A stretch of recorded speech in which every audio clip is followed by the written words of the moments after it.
thankfully, the voters of Florida re-enfranchised over 1 million felons who had lost the ability to vote. But the situation is not thus solved. In many parts of the country, it is still either impossible to ever vote after spending time in prison, or the process of getting your rights back is needlessly complex.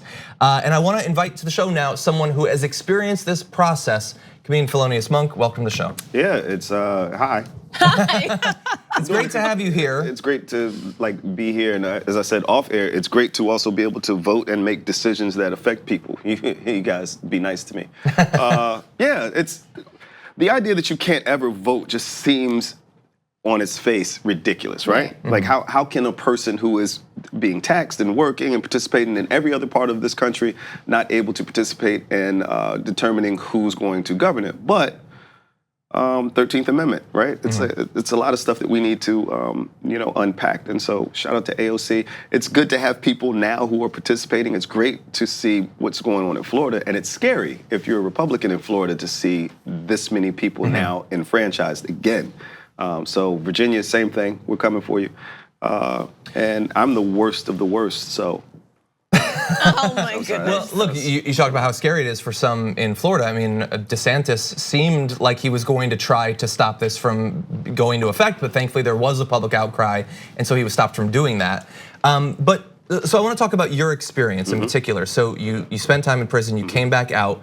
You're in a state where it is possible to get your voting rights back, and you did, but there's many people who don't know, even there, that they can experience the same thing that you did, correct? Yeah, and the idea that why is it that they don't know? Well, I think just even on a national level, there are people who live in states where you automatically get your rights back after you completed your time.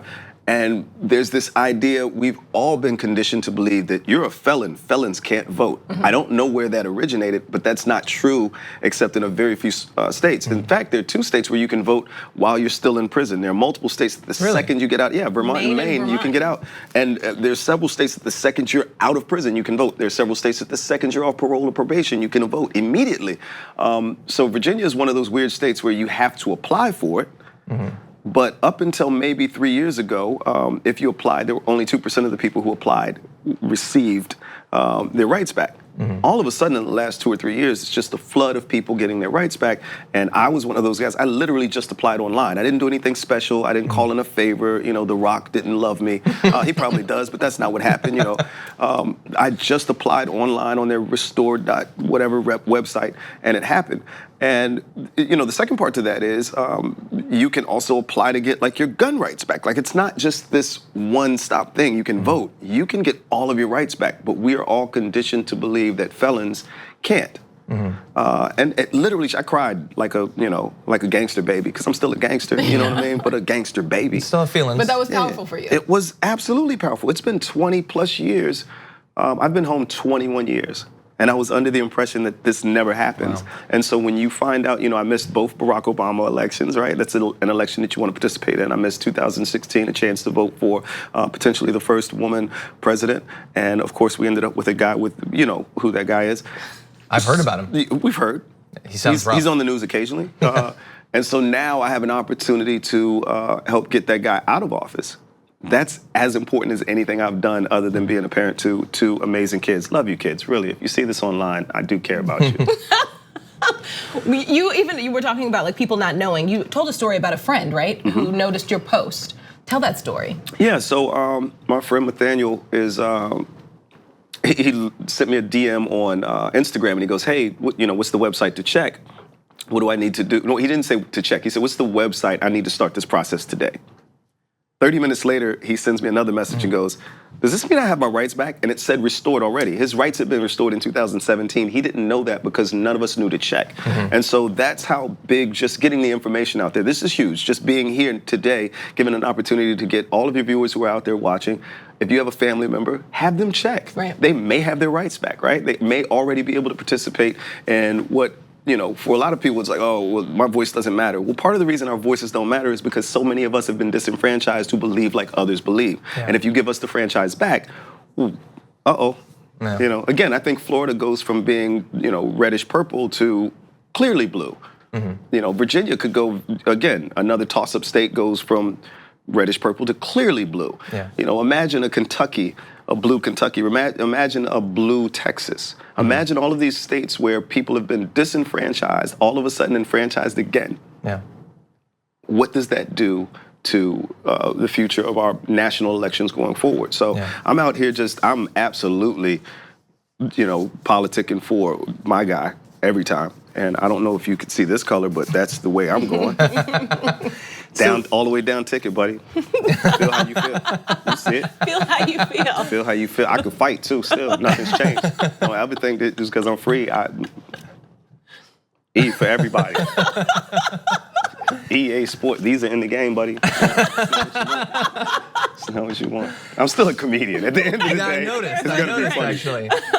So you were talking about some geography there. So in your piece, in essence, and when Brooke was doing some more research on this, we noticed that you talk about some places where you automatically get your rights back, in like Maine and Vermont, and then we noticed a sort of pattern to the places where it's really tough. And I'm not a historian, so I don't know why in the South. I don't know. It's so crazy. It's such a weird thing. It's very clear that places that have, if not a black majority, a black plurality, where there are just tons and tons of black people and brown people who would affect state elections, right? Like if you've had 30 years of Republican governors and you realize you've also disenfranchised 800,000 voters and your votes are won by 120,000. Yeah. Well, yeah, if I'm in Mississippi, I don't want those people to vote, right? If I'm in Virginia, I don't want those people to vote. And, it's historically accurate. We talked about Maine and Vermont, places where you can still vote while you're in prison. Well, those are places that have, less than 10% of the entire population is black or brown. Not just black, very specifically black or brown. Yeah. So you can have your rights back immediately. I think it's 5% in Vermont.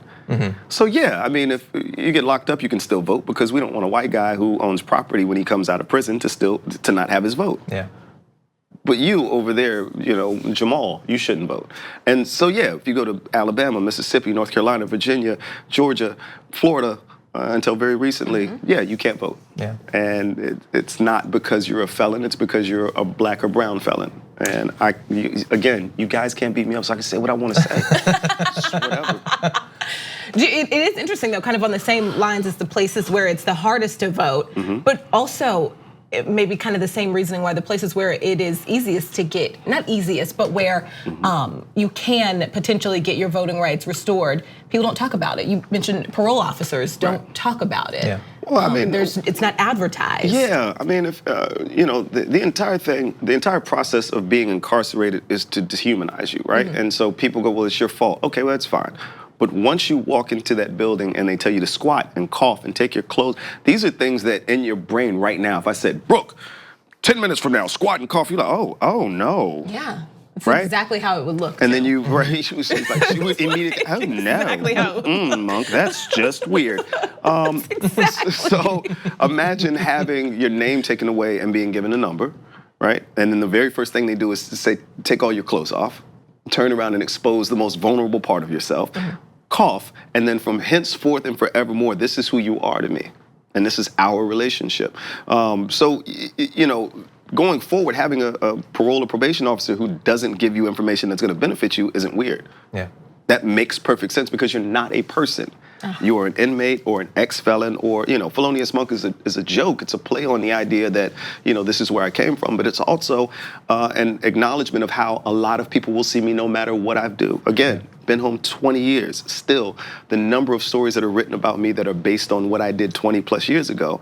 The Washington Post did an article on a play that I wrote that was nominated for a Helen Hayes Award. And the title of that article was, Ex-drug dealer wants to say more than sorry. I hadn't sold drugs in 25 years, but the title of this article was extra, not father of two, not husband of one, not guy who did some really cool stuff on the nightly show, ex-drug dealer. Yeah.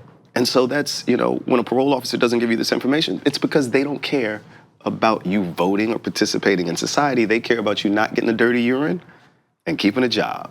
Yeah. I just happen to be funny enough to have made a living and get a platform that's big enough for people to care about it, right? But there are a lot of guys out there who are struggling just to get a Social Security card because they don't have the documentation necessary after they got out of prison, or who didn't have the family structure in place when they came home to have somewhere to live, somewhere to feel safe, stable, to have their, Maslow's hierarchy of needs, basic levels met.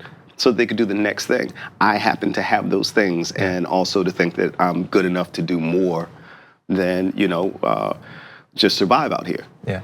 Most of us don't have that gift. Most of us don't have that blessing. So I'm lucky, and I appreciate you guys giving me an opportunity to talk about, how lucky I am. Yeah. Well, I appreciate for you being using here, your Michael. platform Yeah. for such an important issue, and especially at a time when it seems like finally, maybe there will be progress if people keep their eyes on the prize and don't forget about these issues. Plus nice T-shirts.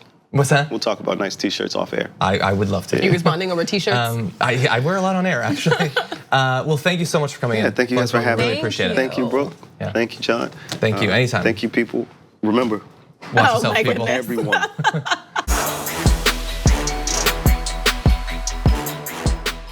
Thank you very much for watching this clip from The Damage Report. If you liked it, don't forget to subscribe to this channel and ring the bell on YouTube to get notifications of our new videos. And of course, you can catch the full Damage Report live every weekday at 1 p.m. Eastern, 10 a.m. Pacific on TYT Network on YouTube TV.